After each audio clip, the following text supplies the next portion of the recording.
We've talked a lot about the relationship and how a man needs to honor and cherish his wife. What does that look like in the other direction? A wife cherishing her husband. What are some of those examples? Well, when the wife looks at her husband like Adam, the way I describe it is that the day she gets married, she has a commitment to contentment. No guy has it all. You have to realize that your guy has certain strengths and he doesn't So have start other with the strengths. deficit. That's Right. how we begin this. And you decide that he defines what a successful husband is for me. I'm not going to compare him to Joe. I'm not going to compare him to Frank. I'm not going to compare him to Antoine.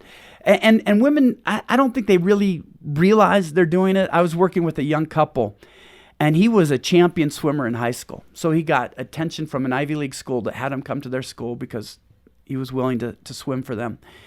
And he had a girlfriend who now has become his wife, and she was just seeing somebody else that it was an actor or football player or something that was just stacked, and she just remarked about it.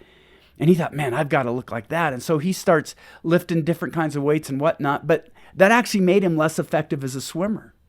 Because if you're a really good swimmer, you're not going to be necessarily a really good linebacker or vice versa. I mean, a linebacker is just going to sink. And so it's a wife blessing her husband with the realization that he can't be everything. And so when she gets commitment, when she gets married, she's making a commitment. If you're not a handyman, I'm not faulting you for not being a handyman.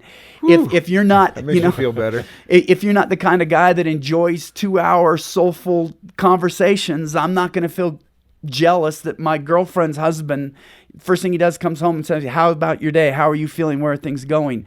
That you made a choice and you're trying to build on the strengths of that choice. I don't want my wife just to know that I love her. I want her to feel cherished. And a lot of it comes with this mental determination that I'm going to display cherishing. Let me give a couple examples where I've seen it in action, that it's worked really well. I got onto an elevator one time. Another married couple got in, middle-aged, and I'm in the back of the elevator, and he's standing in front of the buttons just kind of staring at him. So his wife says, floor 9. And you think she's just giving him a physics test. I mean, he can't. I wanted to say it's between 8 and 10, but that would have been mean. So I just and she just smiled. He finally found it, and she just cuddled up to him. I said, your mind is really full about that business meeting, isn't it? He goes, yeah. She goes, don't worry, it's going to come out. And you know, she could have shamed him. She could have been sarcastic. But what she did is she recognized he's doing something really important, and that's distracting him from something that really doesn't matter. And so she chose to look at the best, not to use it as a moment to ridicule him or belittle him. And I think that man walked out of the elevator feeling cherished and supported and encouraged. Here's how another wife did it. It was great. And it was a younger couple. They got married very young and got pregnant almost right away. And they're walking through a mall. She is 8 months pregnant at this time. And she's just kind of sauntering through the mall trying to get going. And this beautiful, lithe, blonde woman walks by, very athletic. And her husband, Brian, says, man, I forgot how pretty you are when you're not pregnant. Ooh. He really said that.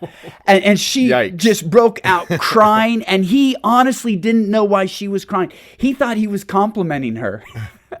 And here's what was so amazing. When I was talking to her, and this is why they are now happily married 28 years later, she goes, I realized I had to give him the benefit of the doubt. He would never intentionally hurt me. Things got jumbled up in his mind. He was trying to say, you know, you're a beautiful woman. I know things are different now, but I remember that. And she goes, and so I just had to do that mental gymnastics, realizing that's not my husband and giving him the benefit of the doubt. She goes, and we laugh about it today. Yeah. Because he honestly was mystified. Why are you crying? I don't know it.